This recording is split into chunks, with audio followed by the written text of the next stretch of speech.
Hello everyone, nice to talk to you all again. So this class we're going to continue our class on the fundamentals of environmental engineering and science.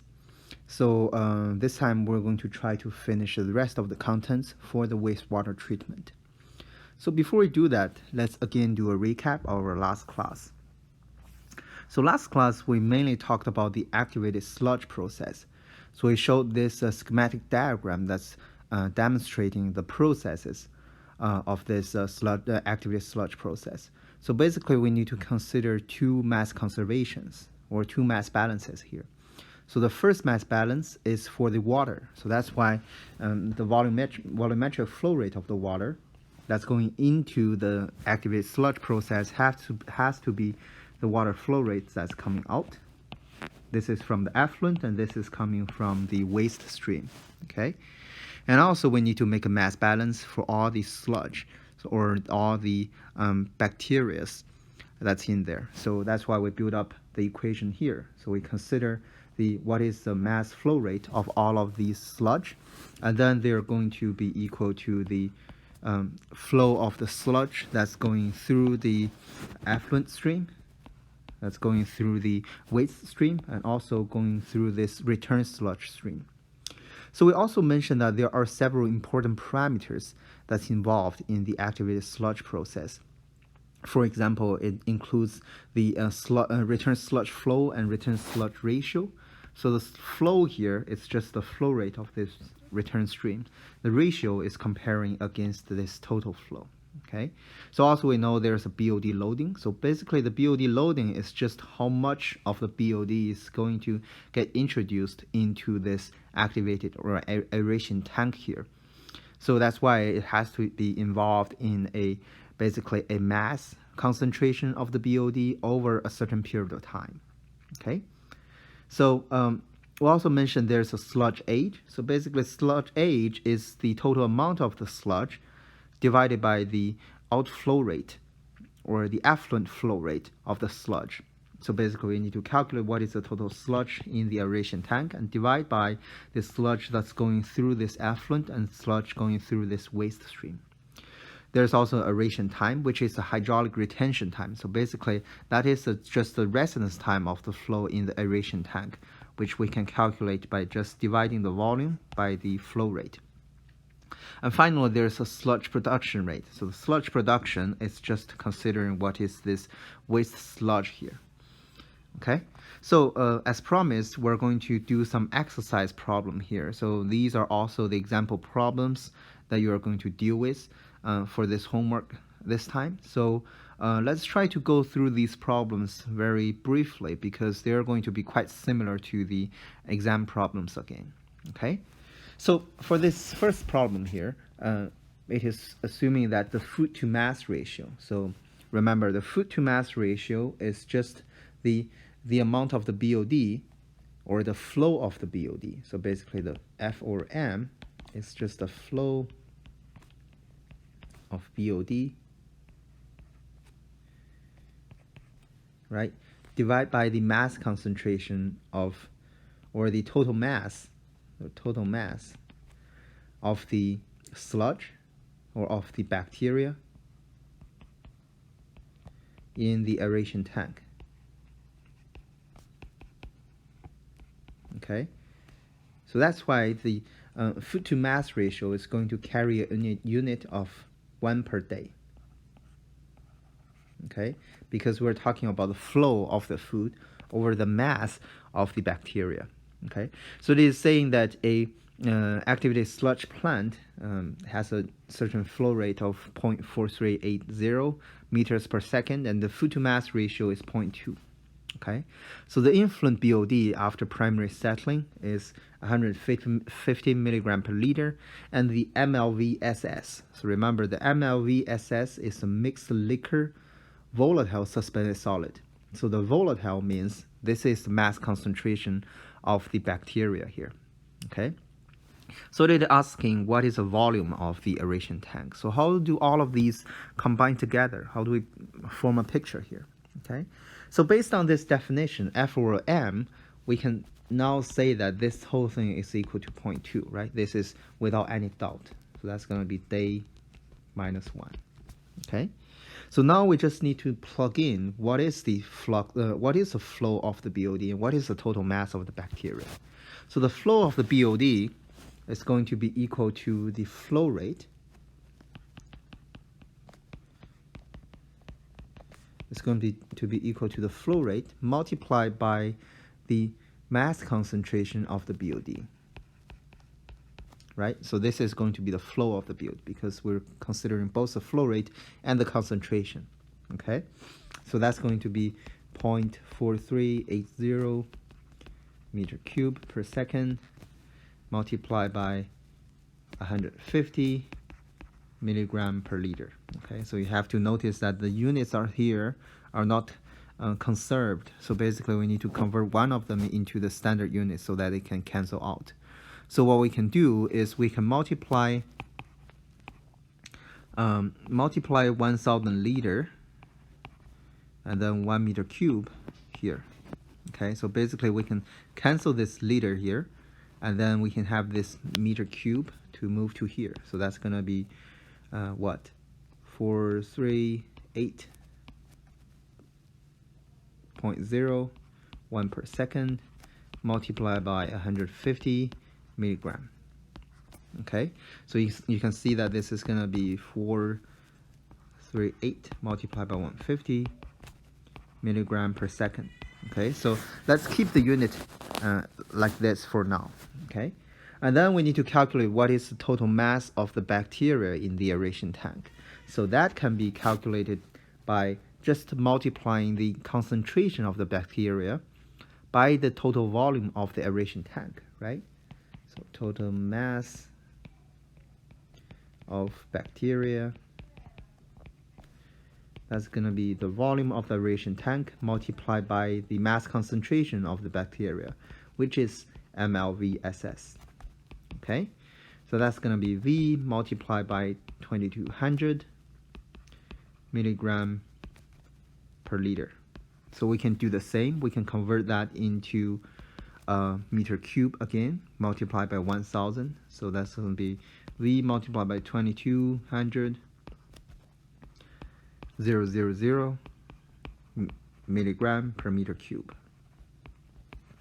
Okay, so then we can start to plug in these numbers here. So we know that the hosting F over M is equal to 0.2, right? So we can directly put in 438 multiplied by 150. Note that this is milligram per second, and then V multiplied by 2200000 milligram per meter cube, and this is 0.2 per day, right? So we need to further convert this second into the day, and then by plugging in all of these numbers here, you can find out that the V is actually equal to 1.29 multiplied by 10 to the 4th meter cube.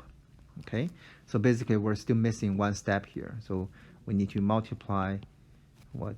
24 multiply 3600 second divide by day. Okay, so further the second will cancel out here. So everything will, the units can cancel out, right? We can directly calculate what is the volume that's needed here. Okay, so that's this first problem. And then let's look at the second one. So the second one is saying that we have two active sludge aeration tank, right? Each tank has the following dimensions. Let's directly draw them out. These two tanks are also operated in series, right? So if they're operated in series, then we know that the flow rate is going to be equal through, basically they're going to be equal through the first and the second tanks here. So what we can do is we can directly combine these two tanks together. Okay, it's not going to affect the system here. But we should also notice that if, let's say it's saying that the tank is parallel, then the whole thing will be different. Because if they're operated in parallel, then the flow rate will get divided into half, and then the design will be totally different. But here, if it's a in series system, then we can directly combine them together. Okay, so the plant is operated in the with the parameters as follows. We know the flow rate is 0.0796 meter cube per second, right? And then the BOD5 is 130 milligram per liter. MLVSS, again, this is the volatile suspended solids that's in the aeration tank, right? So we know that MLVSS is equal to 150 or 1500 milligram per liter, right? And then the MLSS, which is the total suspended solid, is 1.4 times of the bacteria amount. So it wants us to calculate what is the aeration period and what is the F/M ratio. So if we think back, what is the aeration period? So aeration period is the hydraulic retention time, right? So it's basically the residence time of the flow in this tank here. So if we want to calculate the residence time, then we should divide the volume by the flow rate, right? And then we know that for the volume, it already gave us a dimension here, and there are 2 tanks. So we need to multiply 2 by at the front, right? And then multiply the 7, 30, and 43 meter cube. And then we can also divide the flow rate, which is 0.0796 meter cube per second, right? And then you can find out what is the retention time here. Okay, so it turns out that further, if we convert the second into hours, you can see that this is actually 6.3 hours. Okay, and then we need to calculate what is the F/M, or the foot over mass ratio. So the foot over mass ratio, again, we need to plug in this equation here, right? So that's the flow of the BOD, and then divide by the total mass of the bacteria in the aeration tank. Okay, so for here we can directly plug in Q multiplied by BOD5, and then for the total mass, that's volume multiplied by the MLVSS. Okay, and then we can plug in these numbers, the flow rate, the BOD5. We need to make sure that all of these units are under the standard set, right? They are basically unified. And then you can find out that actually the final answer is 0.33. So we mentioned earlier that the foot over mass has to be between 0.5 or 0.2 to 0.5, right? So this, again, by using this number here, or using this range here, you can see that our design actually satisfies this requirement. Okay, so let's continue our new contents. So this is basically a recap of our last class, and we're demonstrating 2 problems here. So basically, the problems we're going to deal with for this homework is going to be quite similar, and I would say that the exam problems will also be quite similar. Okay, so now let's go through a quick example about how we really design the activated sludge process. So in our class, we don't need to design these problems, but I just want to show you an example here because you're going to need that later on for other classes. So basically, for each of the wastewater treatment plant, we have to come up with a secondary processing or secondary treatment. And typically, we're going to use this activated sludge process as the secondary treatment. Okay, so let's say when we deal with design problems, we typically will form a problem statement that is basically all the requirements or all the design parameters we have to use to solve this designing problem. Okay, so for example, for this design problem, it tells us the flow of the wastewater is 7.4 million gallon per day. You can also convert it into cubic foot. So the peaking factor is actually the maximum flow here. So under the peak condition, that's going to be 2.2 times of this 7.4 million gallon per day. It also gives us the influent BOD5. So it gives us a design volumetric BOD loading. Okay, so basically this is the maximum, or this is a BOD loading or the BOD flow that's required for the activated sludge process. It says that the BOD loading has to be 40 pounds per 1,000 foot per day. So you can see that this is actually a concentration per day. Okay, so this is the mass of the BOD over 1,000 cubic foot of the flow per day. So it also gives us the aeration tank or the aeration period. So again, the aeration period is the hydraulic retention time. It's just the volume divided by the flow. Okay. Foot to mass ratio 0.2 to 0.5. MLSS 2,000. Right. So solid state, suspended solid in the return sludge 8,000. It has 2 parallel trains, and then solids loading, or the solid loading or solid concentration in the secondary clarifier is 50 pounds per cubic foot per day. Okay. So this problem wants us to design the aeration tank. So basically come up with a volume of the aeration tank, right? And then also the secondary clarifier design. So if we look into the aeration tank or the volume here, so I think the first parameter we can think of is here, right? It's about the aeration period, because we already have the flow here, right? We can just directly divide this, or we can just directly multiply this time by the flow rate to calculate the volume, right? But we also need to consider other parameters. So this problem also gives us a volumetric BOD loading. So we can use this loading to calculate what is the volume that's required by the by this parameter here. Okay, so basically we need to compare two different settings that's regulating this aeration tank volume.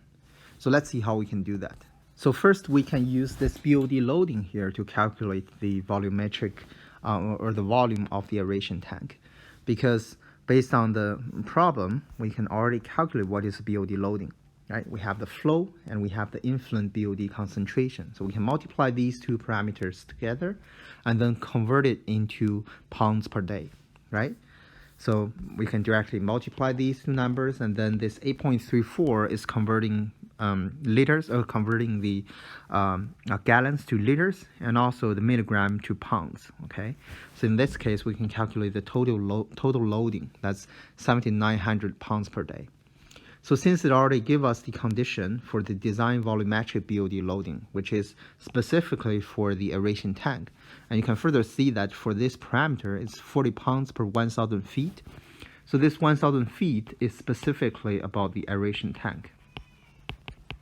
Okay, it just tells us how much of the BOD can this aeration tank can hold. It's actually for each 1,000 cubic foot of the aeration tank, it can only process 40 pounds of the BOD per day, right? So since we already know the BOD5 total loading, we can divide that number by this 40 here, right? 40, and then multiply by 1,000. So this is why we can use this equation, and then we can calculate the volume here. So since it also mentioned that we have an aeration period of 6 hours, and since we already know the flow rate going through this activated sludge device, we can multiply these together, right, to calculate what is the total volume here. So by using these two different standards or two different requirements, you can see that we calculate two different volumes here. So which one should we use? So this is not about saving the money, saving the construction effort. So for these design, the larger the better, because the larger the volume, the more stable, the more reliable the system will be. So that's why we're going to use this larger volume here, right? And we can further convert this number into million gallons. And we can also, since we already know this number here, we can also check the foot to mass ratio, right? So basically by using definition, so basically first calculate the BOD loading and then divide that by the total mass of the bacteria in the tank. You can see that it's actually in the range of 0.2 to 0.5. Okay, so this is demonstrating how we design these activated sludge process, because it gives us a lot of parameters, but we need to make sure that they're consistent in terms of the safety or the safe operation of the system. Okay, so we can also try to design the secondary clarifier. So basically, for the design of the secondary clarifier, we need to consider how much solid we're generating, right? So also, one thing we forgot is that I mentioned that it actually has 4 parallel trains. If it's parallel, then we can divide this total volume by 4. So each of the tank we can further design its dimensions, right? So for the clarifier, we need to consider basically the sedimentation, right?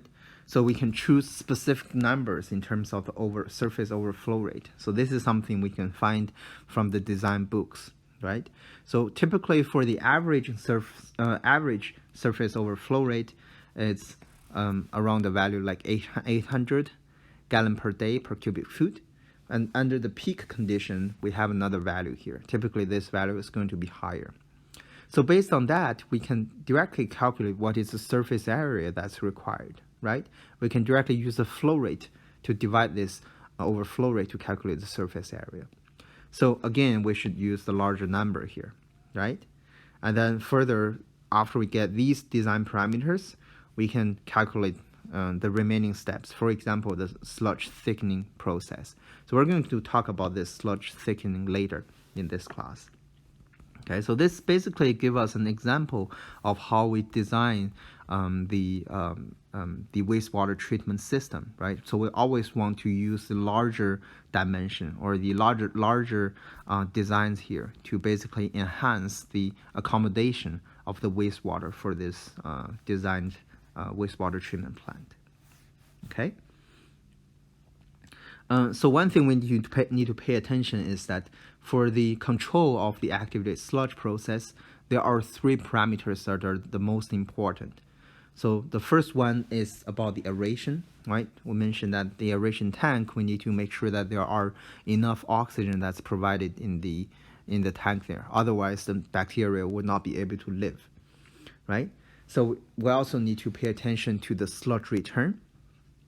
So this is the amount of sludge or the bacteria or the amount of the bacteria that can have unlimited food, right? So they always recycle back into the aeration tank there. So the other parameter is the sludge wasting, because we cannot always send the same amount of bacteria back in. So there's always some excess bacteria. So we have to basically waste or dump these bacteria, okay? So these excess bacteria or excess suspended solids are going to be the sludge. So this is a part that's going to go to the sludge thickening and then further processing to generate those solid wastes there. Okay, so these 3 parameters are the most important parameters in designing the activated sludge process. Okay, so again, I'm showing this schematic diagram here. So basically what I'm talking about is that these 3 represents the process that's happening here, and happening here, okay? So inside the aeration tank, the bacteria basically self-populate, right? Because you have endless food or high BOD there. So they can generate a larger amount of the volatile suspended solids. And then after they get settled in the secondary tank, right? Some of them are going to get returned to the aeration tank as the return sludge, and the other portion are going to get wasted. Okay, so that's all about the activated sludge process. So there are also other processes where people can treat the wastewater. For example, the trickling filters are one viable process. So basically the trickling filter is just, based on its name, you're basically using water, using the wastewater to trickle down, right? You're sending these water through some filters, and then these wastewater can, since they have organics inside, they can grow some bacteria on the surface of the rocks here. So for these trickling filters, in terms of structure, it's composed of the coarse filter media, right? It can be rocks, plastic media, so on, right? And it has a distribution system, which is this rotating arm here. And you also have the under drain system, which is the collector for all of these treated wastewater. Okay, so this is what I'm talking about. So basically, you have this coarse filter media, right, which let the water to filter through. Where also the wastewater are going to grow the bacteria on these media here. And you have the distribution system, which is the arm here, and then the collection system, or the under drain system, that's collecting all of these water and then further get transported. So in terms of the filter media, people can use the stone media filters or the plastic media trickling filters. So basically they will have different costs, right? The stones are relatively cheaper, right? For the plastics, they can be better designed. And because of that, they can use different loadings. For example, the rocks can only process 20 to 40 pounds of the BOD per 1,000 cubic foot of the system per day. Well, for the plastic media, they can process more, a larger amount of BOD. So people also designed the process called the effluent cycle, which means that after the water is being processed, they will go back into this inlet or the influent water stream, so that you can further push this water down through this filter system again. So the advantage of this process is that it actually can flush out the biofilm, because by mixing this water back in, you're reducing the BOD5, right? You're reducing the amount of food. So basically, you're going to make it more difficult for the bacteria to live on the first layer there. And also by enhancing the flow rate, you can flush out those biofilm. Because if there are too much biofilm at the surface, then it's going to block the water flow from going down, right? And then basically that will help us increase the media surface area. And also it can help us increase the ventilation, because you're generating a more turbulent system. So it can lead to better biofilm distribution across the depth, because now you don't have a thick layer of the biofilm at the top. You're distributing the whole system there. And you can also have a better water distribution across the surface. So here is showing a design for the plastic media. So you can see that they're better designed, have a uniform pore size and dimensions. So they can achieve a more uniform growth of the biofilm on the filter media. And then therefore the efficiency for removing the organics or the BOD in the water is going to be higher. Okay. So this is showing a schematic diagram of the trickling filter process. So you can see that we can have, starting from the primary treatment, right? Primary treatment is just the sedimentation basing, right? And you can go through this filter media here. So for this filter media, you can have this return, you can have this effluent recycle, right? So there's a recirculation of the flow going back. Again, the reason for that is because we want to get rid of the biofilm at the top. We can achieve a more uniform distribution of the bacterial growth, right? It's going to be more ventilated, right? So after they're filtered, you can go through this final clarifier again, right? So the inside the final clarifier, there will be bacteria that's grown in this trickling filter here. And we can send this sludge back into primary treatment, right? So basically we can enhance the bacterial amount in the influent here. So you can also reduce the BOD5 directly in the wastewater. So now here is a quick question. So why does the effluent recycling enhance the trickling filter performance? So I mentioned that there are several reasons. For example, the first one, you can remove the biofilm, therefore increase the fresh surface of the media, right?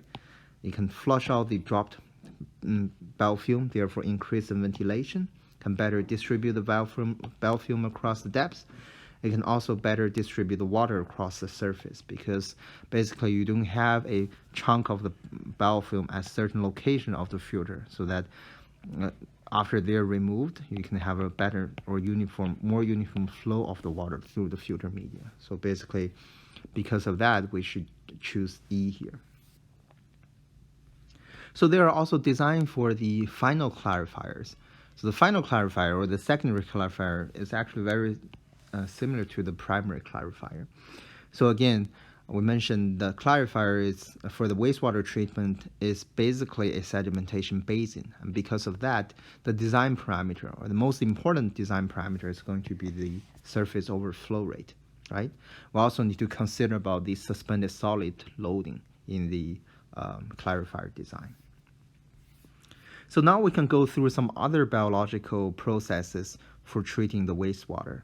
So there can be oxidation ponds.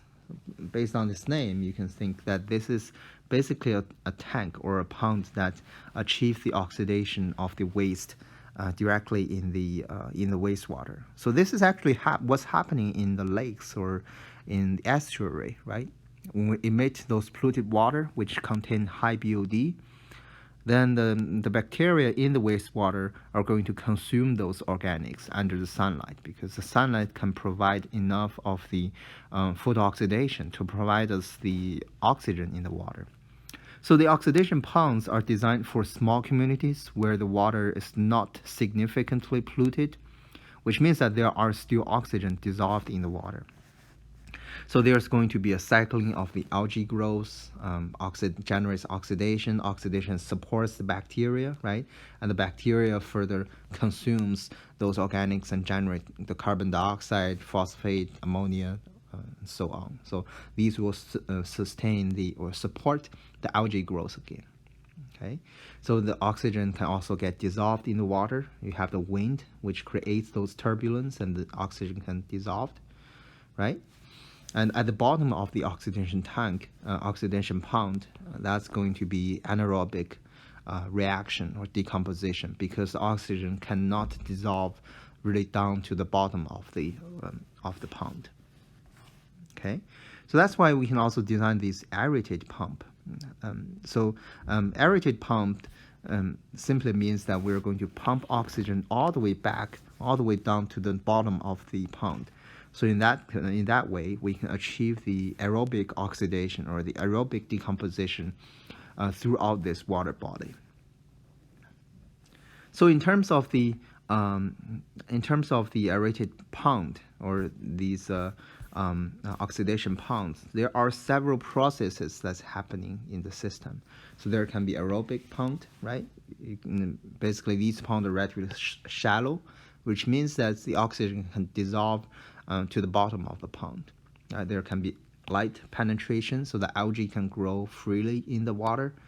You can have photosynthesis, and then it's also based on the aerobic mechanism.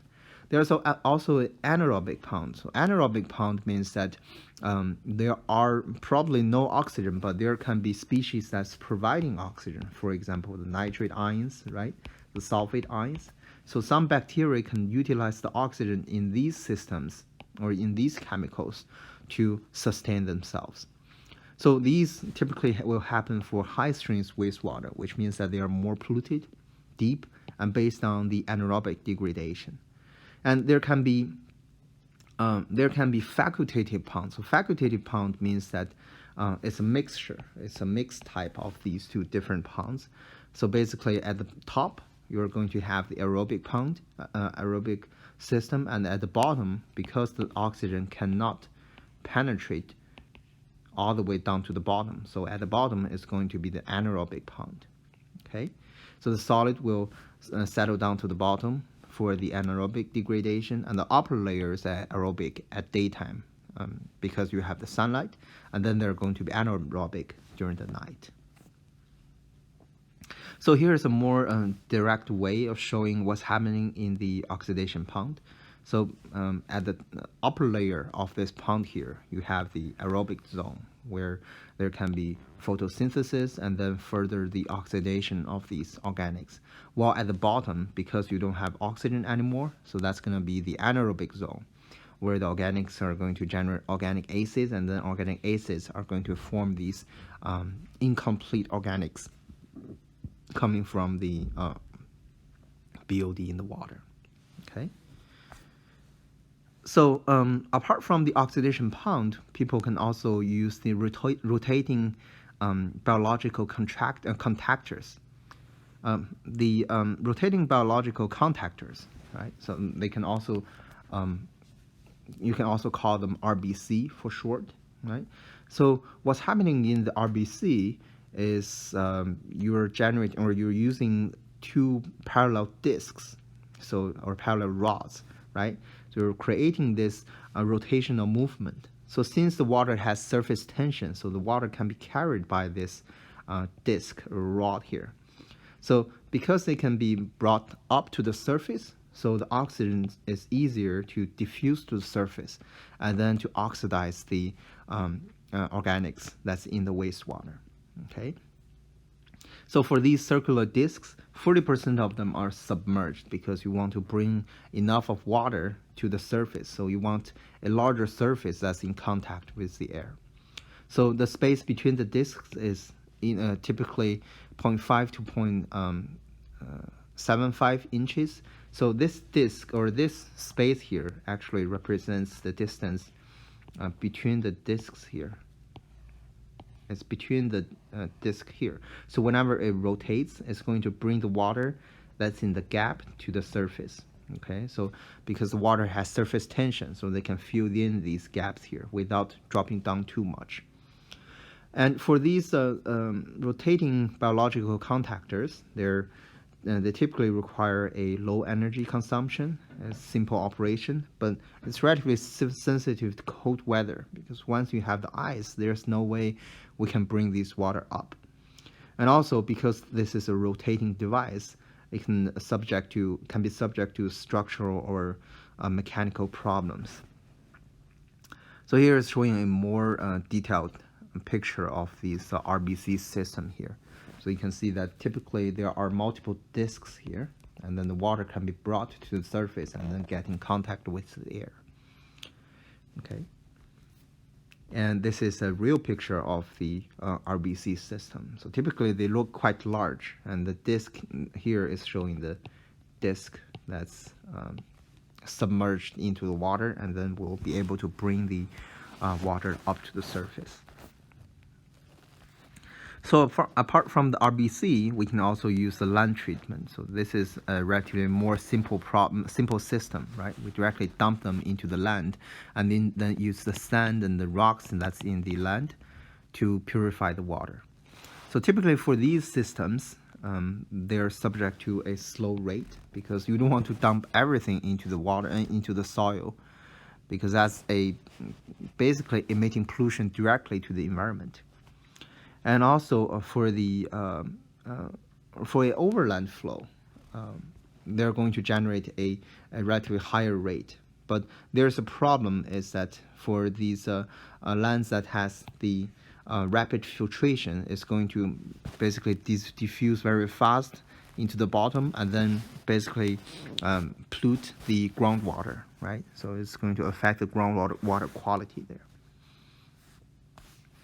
And further, after the secondary treatment, which is using all different types of the biological processes, we can go through the tertiary treatment, right? So in the tertiary treatment, the disinfection is the most widely used one. So in terms of the disinfection, we also talk about this process in the drinking water treatment. Right, so the disinfection typically will use the chlorination. That's directly introducing chlorine into the water. Right, so for wastewater treatment, we'll typically use a rapid mixing process. We'll allow for around 30 minutes of contact time at the peak flow.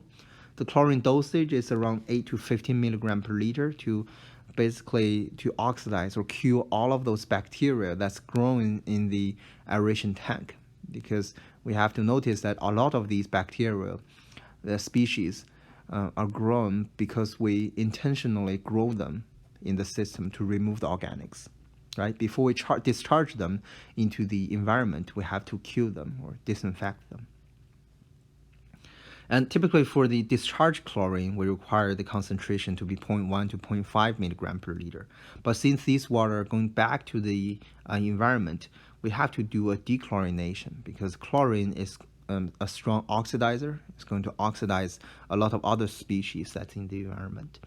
So we typically use the sulfur dioxide to achieve the dechlorination. And we can also use the ultraviolet radiation. So it is it is also used in the drinking water treatment system, right? But the efficiency for the UV treatment is related to a lot of parameters or a lot of designs. So it is related to the UV intensity and time of the contact. So also related to the physical characteristics, for example, the turbidity, color, and the suspended particles. Because we're talking about radiating the water by shooting these photons into the water, right? So if there are too much suspended solids there, then most of the radiation are going to get blocked by these suspended solids, and there's no way it can reach deeper into the water and then kill the bacteria inside. Okay, so but the advantage for the UV radiation is that it's unrelated to the chemical properties, for example, the pH, alkalinity, temperature, total organic carbon, so on and so forth. It's just related to the turbidity. It doesn't matter whether we need to neutralize the wastewater, or it doesn't matter whether there are high temperature or low temperature. Okay, so here is showing a system or the chlorine dosing system or device, right? It's basically pumping the chlorine into the wastewater through these thin pipes here. And this is showing a disinfection tank. So typically the tank will be larger and the chlorine will be introduced into this tank here for disinfection. And this is showing the UV disinfection, right? So the UV disinfection will typically be a little bit more compact because there's always some turbidity in the water, right? And the UV cannot penetrate too much or too deep into the water.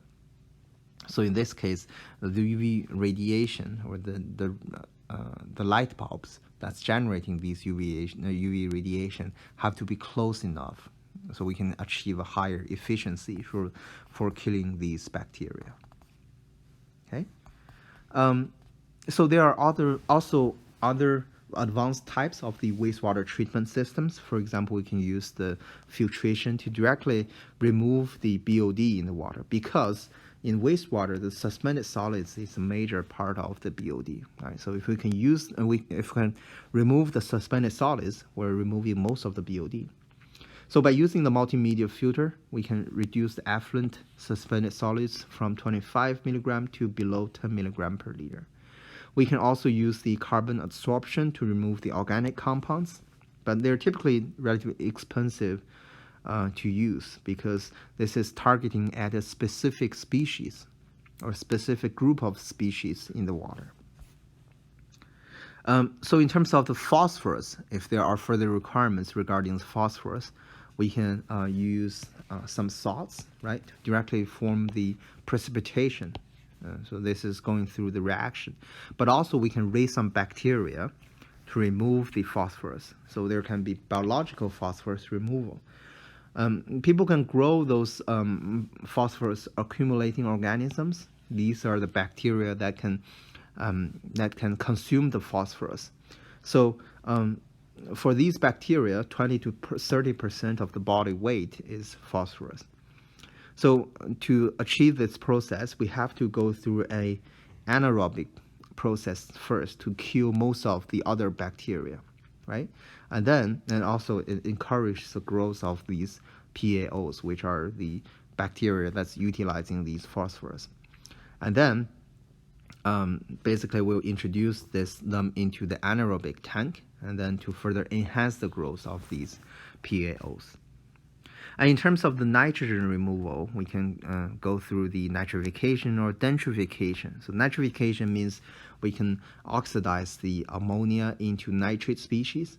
And then the denitrification means that we can further convert these nitric species into nitrogen and to remove the nitrogen in the wastewater. So this is also done, and it can be done by chemical processes or it can be done by the biological processes.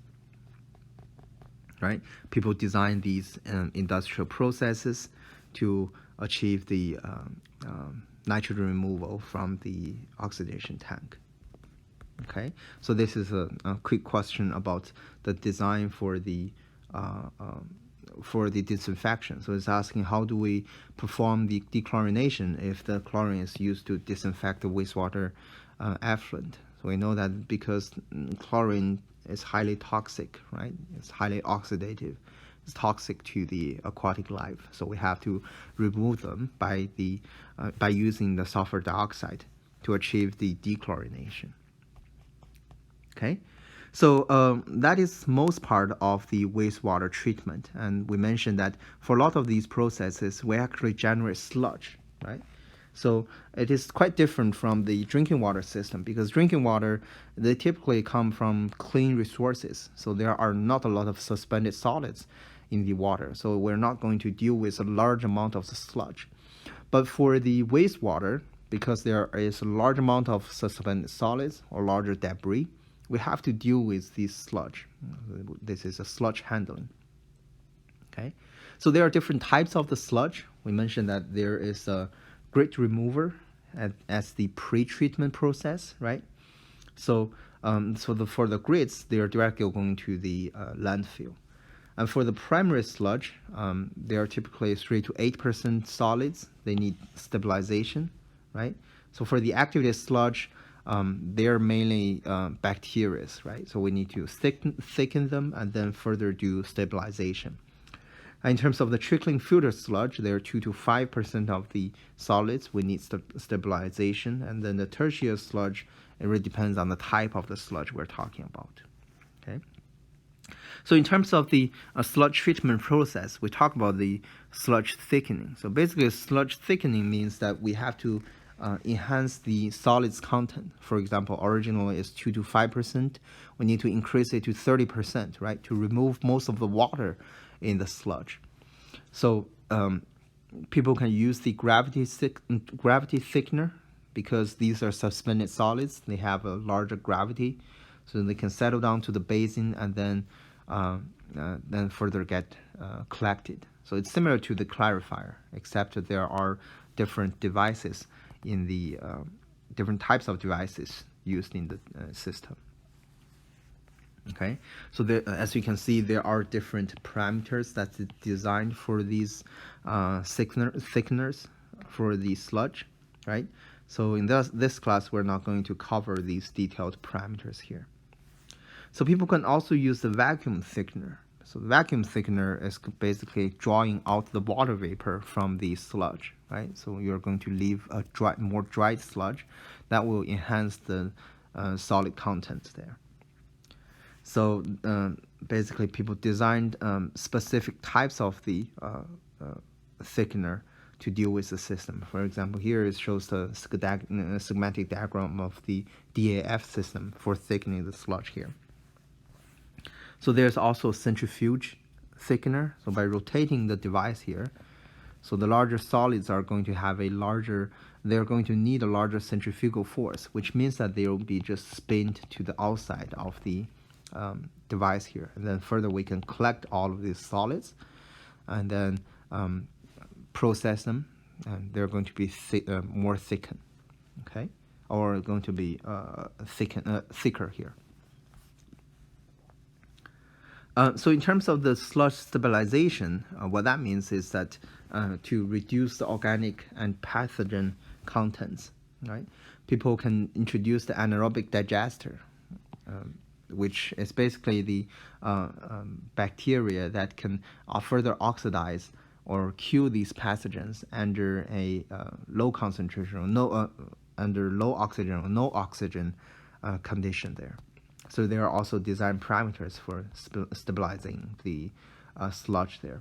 So there's also conditioning for the sludge and also the dewatering. So the dewatering is the final step, which is to remove the water using pressure or centrifuge, right? So you can use the pressure type, which is the belt press. You can have a lot of sludge here, right? By introducing them to more and more narrow channels here, finally you can press them into these very thin layer of the sludge, right? Further we can collect them. So this is showing a picture of this belt press. So you can see that after we process them, they're very compact in terms of the volume there. So we can also use the filter press. So the filter press will basically filter out all of these suspended solids and then form those more highly concentrated solid clumps, right? We can further collect them after the process. So similarly, we can also use the centrifuge to collect all of these solids or the sludge here. So in terms of sludge disposal, if we think of the contents of the sludge, what are the major components, right? So we have still have a pretty large amount of the organics inside, right? And in terms of the suspended solids, they are mainly just the body of the bacteria, right? So they will contain organics and also contain quite a high level of the nitrogen and phosphorus. So actually, they can be used as fertilizers. So it can be used for beneficial uses, right? So you can see that for the sludge disposal, actually 54% are being recycled, right? And then 18% are going to go to the landfill, 19% for incineration, and 9% for other processing, right? So for example, the land application is just using these sludge as the fertilizer. So they can be used to grow crops further to recycle this whole system here. So this is a really good demonstration of the sustainability in terms of the environmental engineering, right? So we're converting the waste that's coming from the wastewater into something that's beneficial for the world.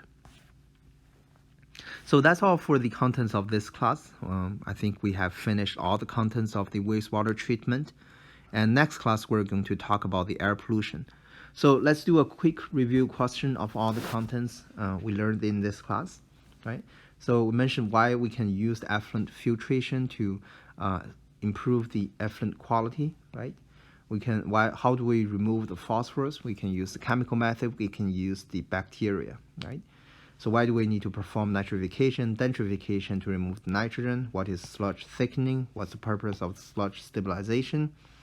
How do we design the anaerobic and aerobic digesters, right? What methods are being used to dewater this thickened sludge? How do we dispose the final sludge? And what should we consider before the beneficial use?